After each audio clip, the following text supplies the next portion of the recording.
अब मैं 3 मार्क्स के क्वेश्चंस आपसे डिस्कस करूंगी यहाँ पर। हमारा पहला क्वेश्चन था, what is degree of dissociation of an acid, how will you differentiate between a strong and a weak acid on it's basis. Degree of dissociation, degree of dissociation का मतलब होता है it is the fraction of total substance that undergoes dissociated into ions, कि total substance जो है उसका कितना fraction जो है वो डिसोशिएट हो गया है आयंस में। तो यहाँ पर हम बात कर रहे हैं degree of dissociation of an acid. तो मैंने कहा कि जो डिग्री ऑफ डिसोशिएशन है वो क्या है, the fraction of total substance that undergoes dissociated into ions. अब यहाँ हमारा कौन डिसोशिएट होएगा, एसिड। तो हम इसको कैसे डिफाइन करेंगे, degree of dissociation of an acid is defined as number of acid molecules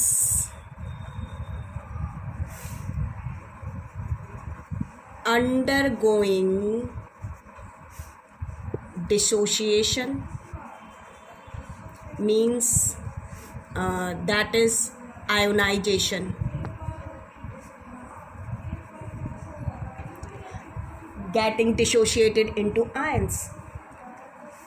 So it is defined as the number of acid molecules undergoing dissociation, that is ionization. It is generally denoted by a letter called alpha. हम इसको alpha से denote करते हैं. It is also known as degree of ionization. तो क्योंकि हम सभी को पता है कि जो एसिड होते हैं they ionize in the aqueous solution to produce hydronium ion. जो आपके एसिड्स होते हैं वो आयनाइज होते हैं एक्वस सोल्यूशन में और क्या प्रोड्यूस करते हैं, हाइड्रोनियम आयन। तो एसिड की जो स्ट्रेंथ होती है it depends on the degree of ionization. तो इसीलिए हम डिग्री ऑफ आयनाइजेशन को अल्फा से डिनोट करते हैं and it is equal to number of acid molecules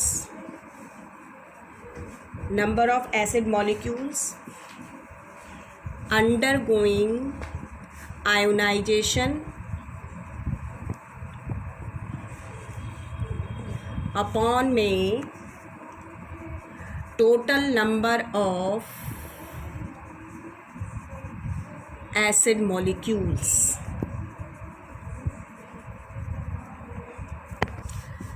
तो डिग्री ऑफ आयोनाइजेशन हो गया आपका। फिर how you are going to differentiate between strong and a weak acid, इस बेसिस पर हम स्ट्रॉन्ग और वीक एसिड को कैसे डिफरेंशिएट करेंगे। तो हम क्या कहेंगे, स्ट्रॉन्ग एसिड्स क्या होते हैं, strong acids are those acids which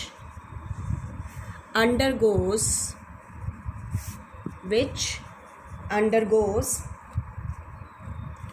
almost complete ionization,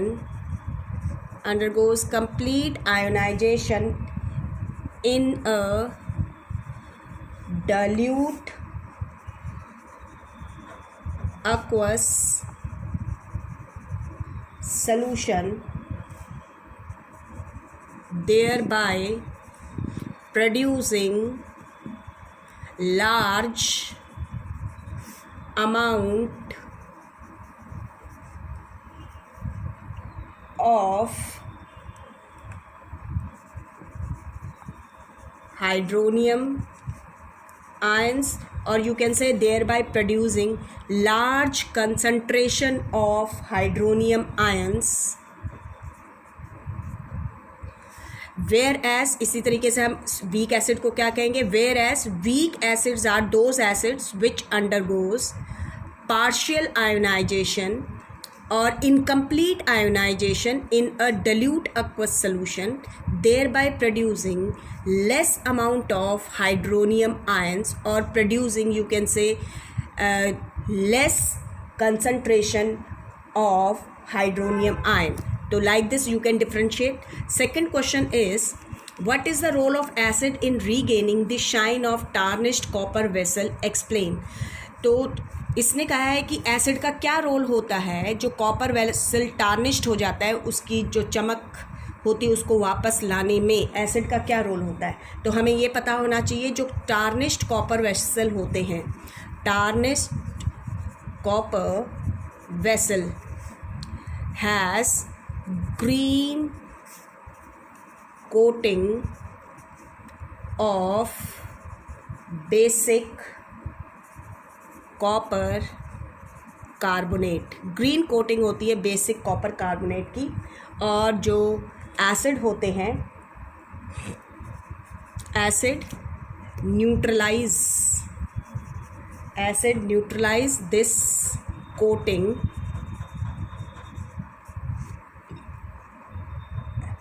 by forming a compound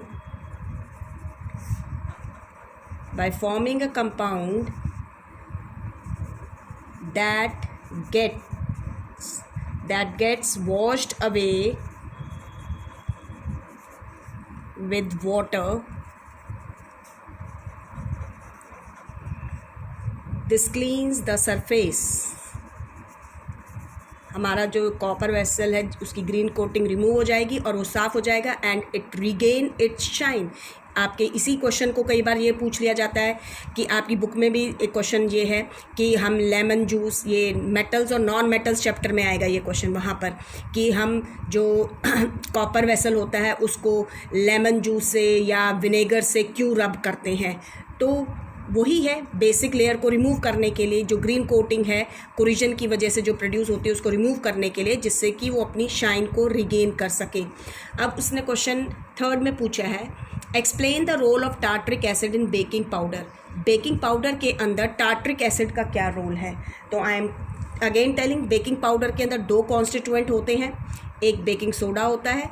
baking soda की डिकम्पोजिशन से जो CO2 प्रोड्यूस होती है वो आपके केक को या ब्रेड को सॉफ्ट और स्पंजी बनाती है. वहीं पर क्योंकि बेकिंग सोडा जब हीट होता है, डिकम्पोज होता है, तो साथ में वो सोडियम कार्बोनेट भी प्रोड्यूस करता है which is bitter in test.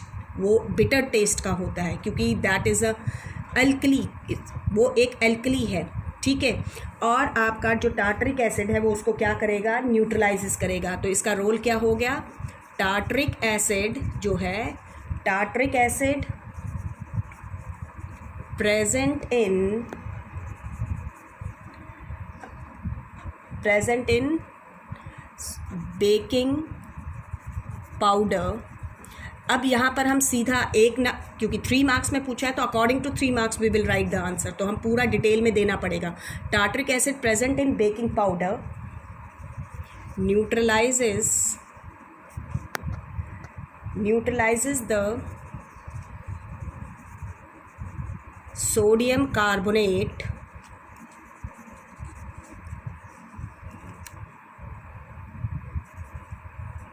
to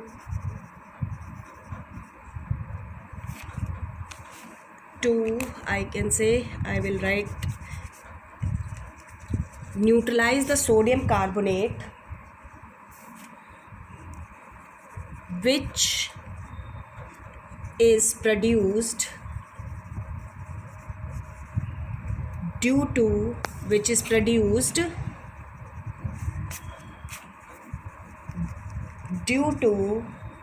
decomposition of baking soda by the action of heat.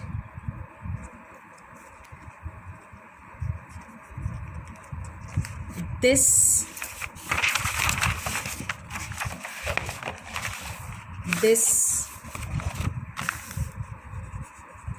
gives bitter taste. So tartaric acid avoid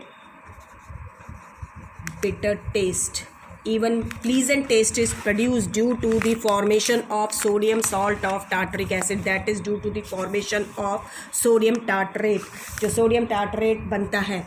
और इसमें जो रिएक्शन होती है ये बहुत बार पूछी जाती है, तो ध्यान रखिए। हमारा सोडियम कार्बोनेट है, आपकी बुक में जो दिया हुआ है NaHCO3 प्लस में आपका H आयन जो होता है फ्रॉम टार्टरिक एसिड, ये आपका बेकिंग सोडा है, टार्टरिक एसिड से होता है ये H आयन, और आपका प्रोड्यूस होती है CO2 प्लस वाटर प्लस में आपका दिया हुआ होता है ऐसे सोडियम आयन, और लिखा होता है सोडियम आयन फ्रॉम,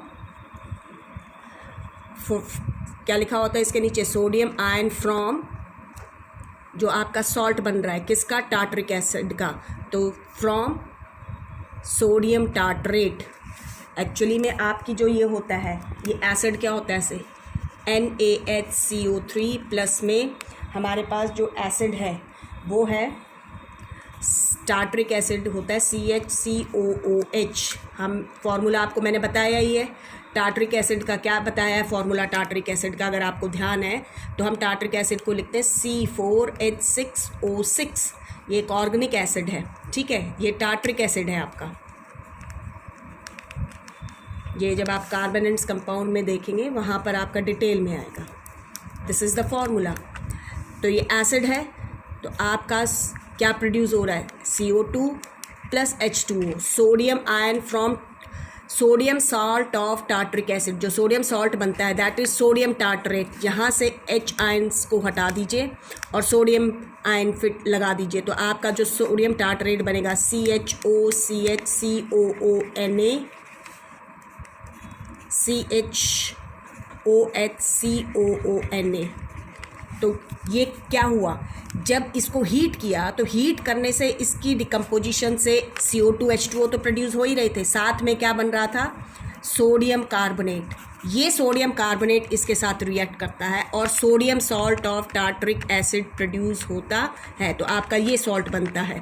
तो ये ध्यान रखिए, दिस इज़ द रिएक्शन जो आपको पता होनी चाहिए। नेक्स्ट क्वेश्चन था इसी में, फोर्थ क्वेश्चन में, differentiate between an alkali and a base. Simple सा क्वेश्चन है कि आपने डिफ्रेंशिएट करना है एल्कली और बेस को। तो जब हम डिफ्रेंशिएट करते हैं तो आप सभी को पता है कि water soluble bases are known as alkalis. जो वाटर सॉल्युबल बेसिस होते हैं उनको हम क्या कहते हैं, एल्कलीज कहते हैं। जो बेसिस होते हैं they are ionised feebly, but the alkalis they ionised fully in aqueous solution. तो बेसिस क्या है, जो बेसिस होते हैं the bases are ionised feebly but the alkalis, ये बात ध्यान रखनी है आपने, ionised fully in aqueous solution. तो alkalis water soluble bases which are soluble in water are called alkalis. जो बेसिस होते हैं वो फेबली आयनाइज्ड होते हैं, पार्शली आयनाइज्ड होते हैं यू कैन से, और एल्कलीज जो होते हैं फुली आयनाइज्ड होते हैं aqueous solution के अंदर। फिर उसने कहा है कि out of these NaOH CaOH whole twice, CuOH whole twice and FeOH whole thrice which are alkalis. इनमें से एल्कलीज कौन से हैं, तो ध्यान रखिए इनके अंदर सोडियम हाइड्रोक्साइड और कैल्शियम हाइड्रोक्साइड, ये तो एल्कलीज हैं। दीज आर स्ट्रॉन्ग, क्योंकि ये आपके क्या हैं, एक तो स्ट्रॉन्ग बेसिस में आ जाते हैं, तो ये और कॉपर हाइड्रोक्साइड और ferric hydroxide they are bases, simply bases, ये एल्कलीज नहीं है क्योंकि ये पार्शली आयनाइज्ड होते हैं।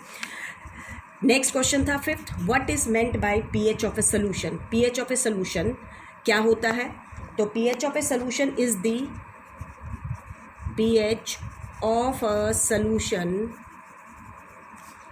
Is the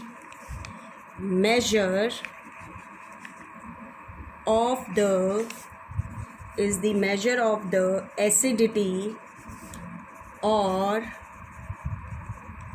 basicity of the solution. Simple language में हम ये कह सकते हैं, अगर किसी को ध्यान ना रहे तो आप ये क्या बता सकते हैं कि क्या pH of a solution is the measure of the acidity और बेसिसिटी ऑफ द सोल्यूशन। हम इसको डिफाइन कैसे कर सकते हैं, pH ऑफ अ सोल्यूशन, हम इसको ऐसे भी डिफाइन कर सकते हैं, pH of a solution is a measure of the molar concentration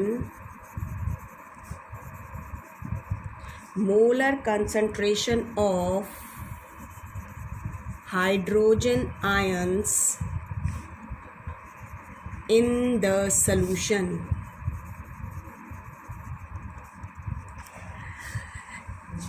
लेकिन न्यूमेरिकली जब हम pH को कैलकुलेट करते हैं तो उसकी जो डेफिनेशन होती है, न्यूमेरिकली सॉल्व करने के लिए हम pH ऑफ ए सोल्यूशन को डिफाइन करते हैं, it is the negative logarithm of the hydrogen ion concentration.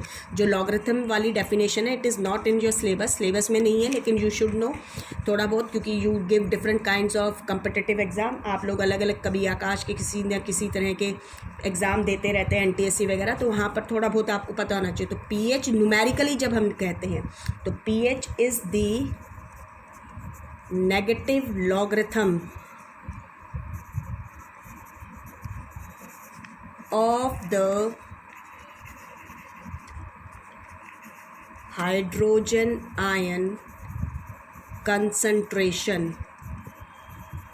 और इसको हम डिनोट करते हैं pH is equal to negative log, square bracket होती है, वो बताती है concentration of the H positive ion यानी हाइड्रोजन आयंस। ठीक है, तो ये आपने ध्यान रखना है आपका। फिर उसने पूछा है what pH values can be expected from 1 mole HCl and 1 mole KOH solution. आपका जो pH वैल्यू हम क्या एक्सपेक्ट करते हैं, तो ये आपका एसिडिक है, स्ट्रॉन्ग एसिडिक है, ये स्ट्रॉन्ग बेसिक है, तो हम इसकी pH, क्योंकि एसिडिक है तो एक्सपेक्ट क्या कर रहे हैं, तो you can say that the pH values of 1 mole HCl can be expected to be less than 7, और KOH क्योंकि ये बेसिक इन नेचर है तो ग्रेटर देन 7 या मोर देन 7 यू कैन से। आपका जो pH है उसके बाद उसने कहा है कि and a solution made by mixing equal volumes of the two solution. हमने 1 मोल HCl का जो pH कहा है, क्या कहा है, pH वैल्यू जो है वो हमने इसकी क्या मानी है, will be less than 7। 1 mole KOH की हमारी क्या रहेगी, pH वैल्यू ग्रेटर देन 7। अब उसने कहा आपका a solution made by mixing equal volumes of the two solution. अब ये दोनों सोल्यूशन के इक्वल वॉल्यूम्स को हम जब मिक्स करते हैं तो ध्यान रखिए, जब हम इक्वल वॉल्यूम्स को मिक्स करते हैं तो they will neutralize each other completely, क्योंकि उसके अंदर जो कंसंट्रेशन होएगी H पॉजिटिव आयंस की और OH नेगेटिव आयंस की, वो क्या होएगी, इक्वल होएगी। ठीक है, तो हमने क्या ध्यान रखना है कि जैसे हमारा डिस्टिल्ड वाटर की बात की थी या प्योर वाटर की बात करते हैं, तो वाटर की स्टार्टिंग में जब pH को समझाया था तो उसमें H पॉजिटिव और OH नेगेटिव आयंस मैंने कहा था दोनों प्रोड्यूस होते हैं, इक्वल अमाउंट्स में होते हैं, इसीलिए आपका डिस्टिल्ड वाटर क्या होता है, न्यूट्रल होता है। तो हम जब मिक्स करेंगे, on mixing equal volumes they will neutralize each other, एक दूसरे को न्यूट्रलाइज कर देंगे, क्योंकि इसमें भी पूरा आयनाइज्ड होएगा ये, तो H पॉजिटिव आयंस बनेंगे, इसमें फुली आयनाइज्ड होगा तो OH नेगेटिव आयंस बनेंगे। तो इक्वल वॉल्यूम्स हैं तो दोनों के आयंस जो होंगे कंसंट्रेशन बराबर हो जाएगी, न्यूट्रलाइज कर देंगे ईच अदर कम्प्लीटली। तो रिजल्टिंग सोल्यूशन क्या हो जाएगा, the resulting solution will be neutral, वो न्यूट्रल होएगा। तो हम इसकी pH वैल्यू क्या होएगी, with pH is equal to 7। तो इसके अंदर क्या होएगा, जब मिक्स करेंगे तो H पॉजिटिव आयंस और OH negative ions equal amounts में होते हैं, ध्यान रखिएगा। नेक्स्ट उसने इसी में ही पूछा है, नेक्स्ट क्वेश्चन, सॉरी 6 क्वेश्चन है अब आपका, कि फर्स्ट पार्ट में an aqueous solution has a pH value 7, is this solution acidic, basic और न्यूट्रल। इसने सिंपल सा एक क्वेश्चन पूछा है कि एक एक्वस सोल्यूशन है जिसकी pH वैल्यू कितनी गिवन है, 7, तो ये सोल्यूशन क्या होएगा, सिंपल सा न्यूट्रल होएगा, क्योंकि pH वैल्यू ऑलरेडी गिवन है 7 पे, न्यूट्रल होता है। सेकेंड पार्ट में उसने पूछा है if H positive concentration of a solution is 1 × 10⁻² mole per litre, तो कहता है what is the pH value for it. तो लॉगरिथम क्योंकि आप लोग मैथमेटिक्स में करते नहीं हैं तो उस हिसाब से नहीं है, तो इसका एक फार्मूला मैं आपको बता देती हूँ, तो you should know if concentration of H positive ions is equal to 10⁻⁻x mole per litre, ठीक है। अगर इस ये है तो आपकी जो pH होती है then pH is equal to x, ये होएगा आपका, ठीक है। तो डायरेक्टली अब हमारे पास जो है क्या है, H पॉजिटिव आयंस की कंसंट्रेशन क्या है, 10⁻⁻² मोल पर लीटर, तो हमारा pH क्या हो जाएगा, then pH is equal to कितना आ गया हमारे पास 2, और इसको एक्चुअली कैलकुलेट करके देखना है तो हमें इसको जब लॉगरिथम जो फॉर्मूला उसमें पुट करके देखते हैं तो हमारे पास क्या है कि हमें गिवन क्या है, ये तो मैंने आपको बता दिया है, ये बता देती हूँ, फिर भी अगर आपको कैलकुलेट करना हो तो हमारे पास H पॉजिटिव आयन की कंसंट्रेशन क्या गिवन, 1 × 10⁻² मोल पर लीटर, ठीक है।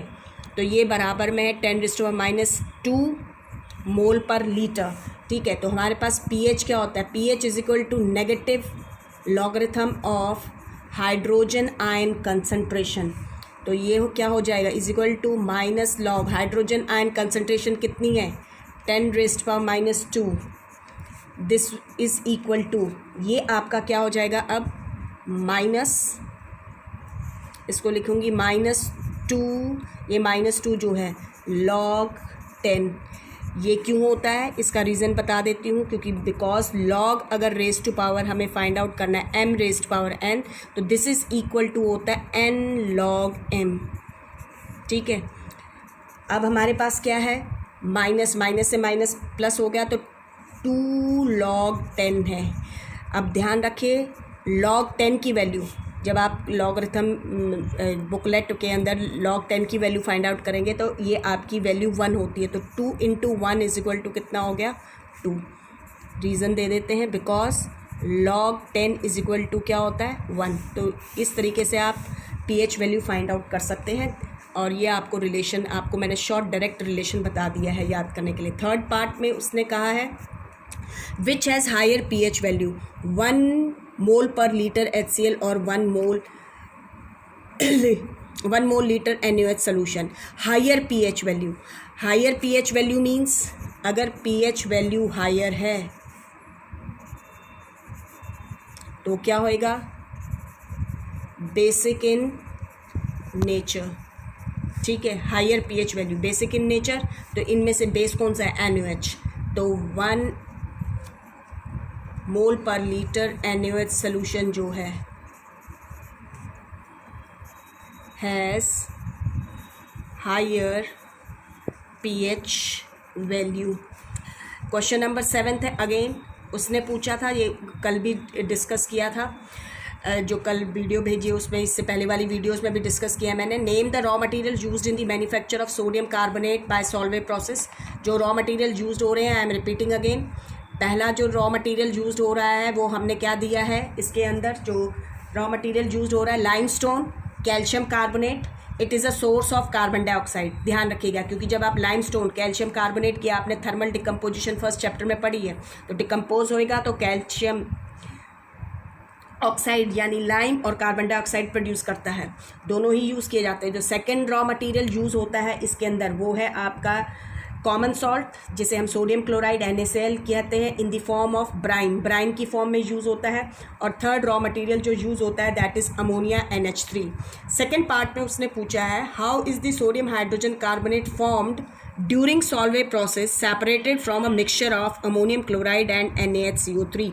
आपके लेवल के हिसाब से मैं आपको बता रही हूँ कि solvay process के अंदर जब ये बनता है तो बताया था मैंने कि NaHCO3 यानी कि जो सोडियम हाइड्रोजन कार्बोनेट है is sparingly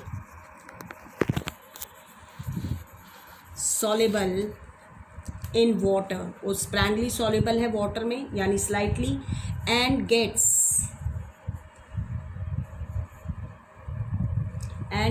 precipitated out as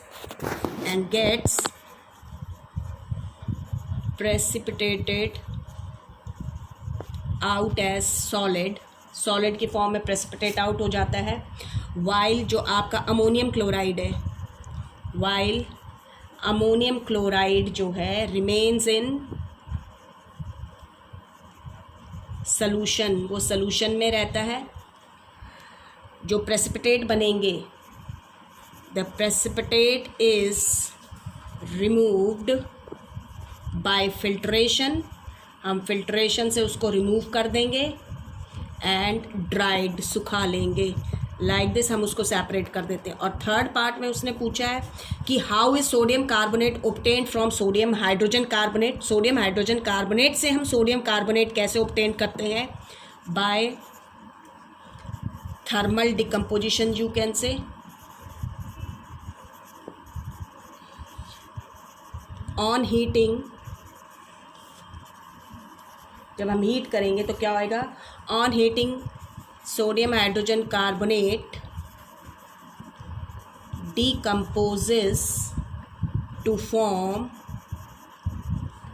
sodium carbonate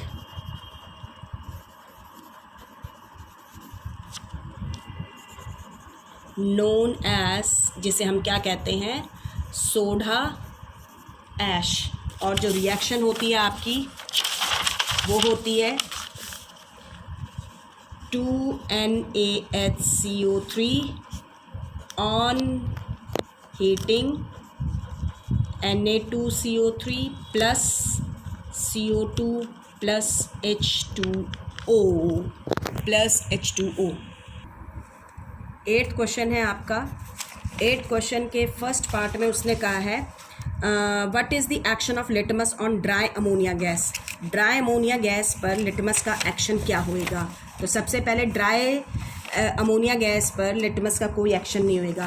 तो लिटमस कौन से वाला? रेड लिटमस, क्योंकि ammonia is basic in nature. तो पहले वाले का क्या हो जाएगा? Red litmus has no action on dry ammonia gas because it does not release any OH negative ions, क्योंकि वो कोई भी OH negative ions रिलीज़ नहीं करती है। सेकेंड पार्ट में उसका ने कहा है कि solution of ammonia gas in water. अब सॉल्यूशन आ गया तो जब हम इस पास करेंगे तो क्या होएगा? Red litmus will turn to blue. कैसे? when passed through water, जब हम अमोनिया को वाटर में से पास करेंगे क्योंकि सोल्यूशन बनाना है हमने, तो NH3 ammonia is converted to form ammonium hydroxide. it dissociates, ये डिसोशिएट होएगा, it dissociate to give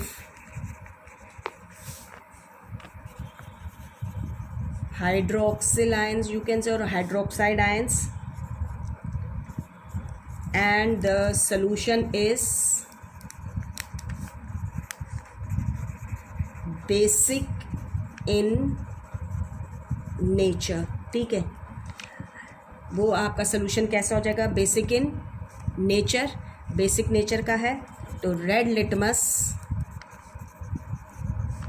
will turn, किस में टर्न हो जाएगा? विल टर्न ब्लू, वो ब्लू में टर्न हो जाएगा।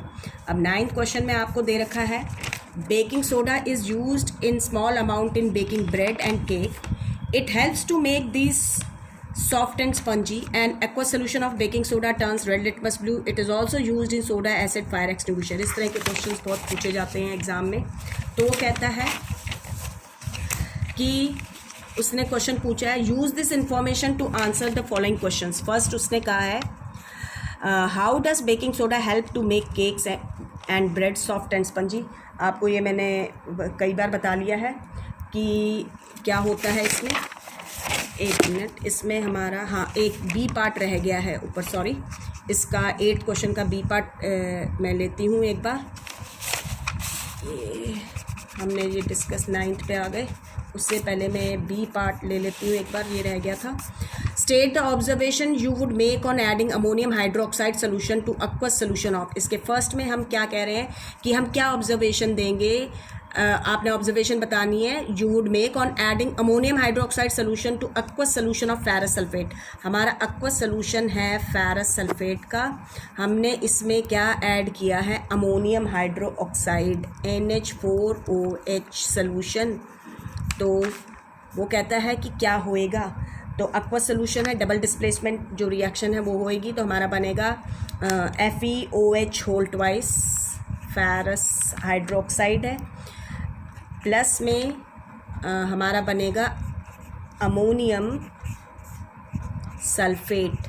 आयन एक्सचेंज हो जाएंगे, SO4 और OH को इंटरचेंज कर दीजिए. फेरस हाइड्रोक्साइड और अमोनियम सल्फेट हमारा बनेगा. It will remain in solution, ये सोल्यूशन में रहेगा, but we will get green precipitate. तो व्हाट डू वी ऑब्जर्व, जब हम ऐड करेंगे तो हम क्या ऑब्जर्व करेंगे, we find the green precipitate. These green precipitate are of ferrous hydroxide. ये फेरस हाइड्रोक्साइड के होंगे. सेकेंड पार्ट में उसने पूछा है, इसको बैलेंस कर लेना.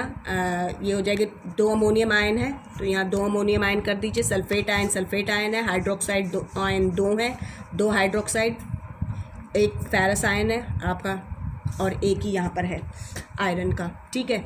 तो अब है कि हम एल्युमिनियम क्लोराइड में से AlCl3 एल्युमिनियम क्लोराइड के सॉल्यूशन में से अगेन अमोनियम हाइड्रोक्साइड सॉल्यूशन को पास करते हैं NH4OH को.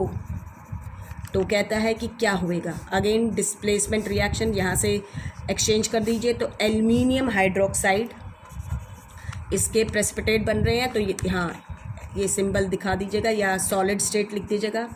हमारा बनेगा एल्युमिनियम हाइड्रोक्साइड, इसके प्रेसिपिटेट बनेंगे हमारे वाइट प्रेसिपिटेट बनेंगे, ध्यान रखिएगा. और हमारा अमोनियम क्लोराइड बनेगा NH4Cl. It will remain in solution, ये सोल्यूशन में रहेगा. क्लोराइड आयन 3 हैं, तो यहाँ 3 किया हमने. NH4 3 हैं, तो यहाँ 3 हो गए हैं, तो यहाँ 3 कर दीजिए. 3 आपका, ये आपकी अब बैलेंस्ड हो गई. 3 hydroxide ion, 3 hydroxide ion, aluminium ion. ये आपका white precipitate you will observe. Now 9th question का फर्स्ट पार्ट हम डिस्कस कर रहे थे. तो हमारा है how does baking soda help to make cakes and bread soft and spongy. तो सोडियम हाइड्रोजन कार्बोनेट जो होता है present in baking powder when added to dough made for baking cakes और bread decomposes to release carbon dioxide gas. वो decompose होएगा, क्या release करेगा, carbon dioxide gas release करेगा bye the action of heat during baking के दौरान. तो जो कार्बन डाइऑक्साइड गैस प्रोड्यूस होती है, तो जो हमारा क्या है NaHCO3 जो होएगा प्रेजेंट इन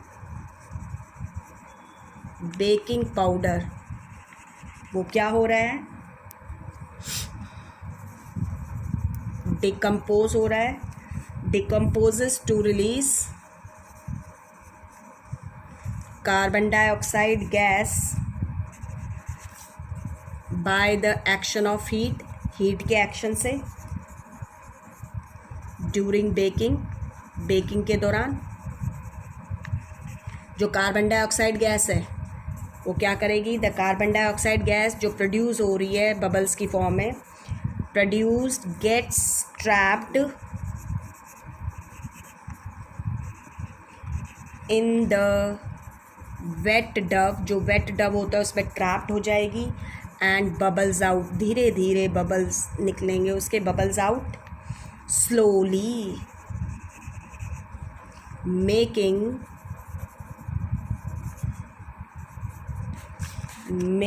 the cake, या जो ब्रेड है आपकी, मेकिंग द केक और bread to rise and become soft and spongy, वो सॉफ्ट और स्पंजी हो जाएगी। रिएक्शन आपकी वही वाली आ जाती है यहाँ पर, NaHCO3 aqueous plus H ion aqueous, ये फ्रॉम एसिड है टार्टरिक एसिड से। सोडियम आयन aqueous, ये आपके आए हैं फ्रॉम सोडियम टार्टरेट या सोडियम सॉल्ट ऑफ जो आपका है उससे, sodium salt of tartaric acid से। Carbon dioxide plus hydrogen water liquid की फॉर्म में है, ये आपकी गैस होती है, ये रिएक्शन होती है। उसके बाद है आपका how does it help in extinguishing fire, ये फायर को एक्सटिंग्विश करने में कैसे हेल्प करता है। तो इसकी जब हम बात करते हैं तो सिंपल सा है, जब हम नॉब को, when the knob of the fire extinguisher pressed और when the fire extinguisher is inverted, तो हमारा क्या होता है, जो H2SO4 है, H2SO4 mixes with sodium hydrogen carbonate solution to produce, क्या प्रोड्यूस करने के लिए, to produce a lot of carbon dioxide gas. जो प्रेशर होता है, the pressure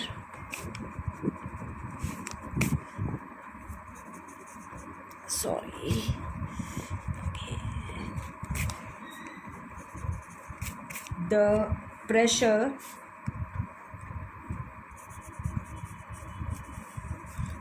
of this gas, इस गैस का जो प्रेशर होता है, forces a stream of liquid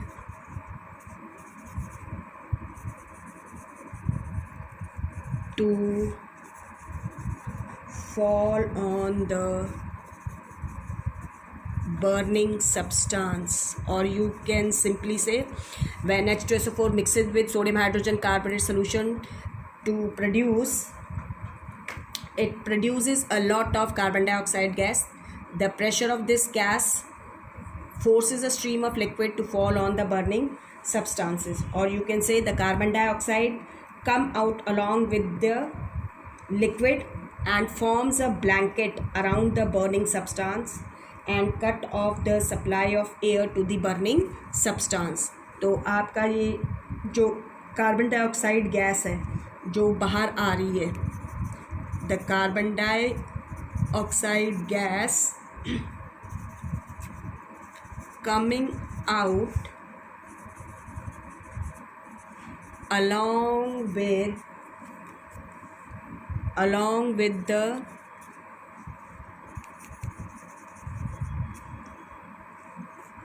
आप क्या कह सकते हैं, और the carbon dioxide gas coming along with the stream of liquid fall on the burning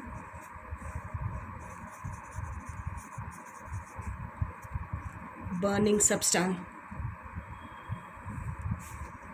तो आपका जो कार्बन डाइऑक्साइड बाहर आ रही है, coming out along with the stream of liquid falling on the substance, जो स्ट्रीम ऑफ लिक्विड है falling on the burning substance, it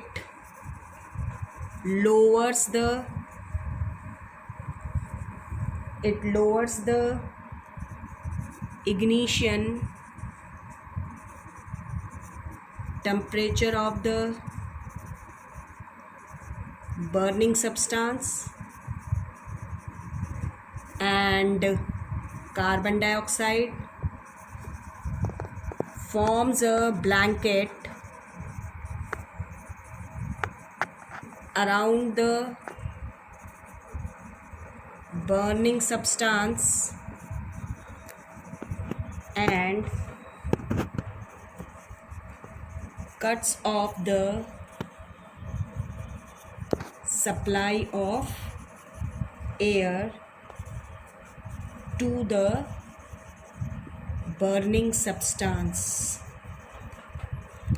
वो supply को कट ऑफ कर देती है। तो दो तरीके हैं कि कार्बन डाइऑक्साइड तो ब्लैंकेट बना रही है, और जो स्ट्रीम ऑफ लिक्विड बाहर आ रही है, वाटर का जो बाहर आ रहा है, ठीक है, वो क्या करेगा, उसको पुट ऑफ करेगा फायर को by cooling the burning substance below its ignition temperature, like this it works in the fire extinguisher. ये फायर एक्सटिंग्विशर में काम करता है इस तरीके से।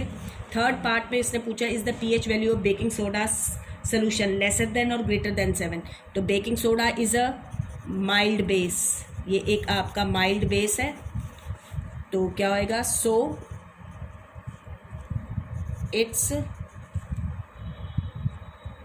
its pH value will be greater than 7 से ग्रेटर होएगी।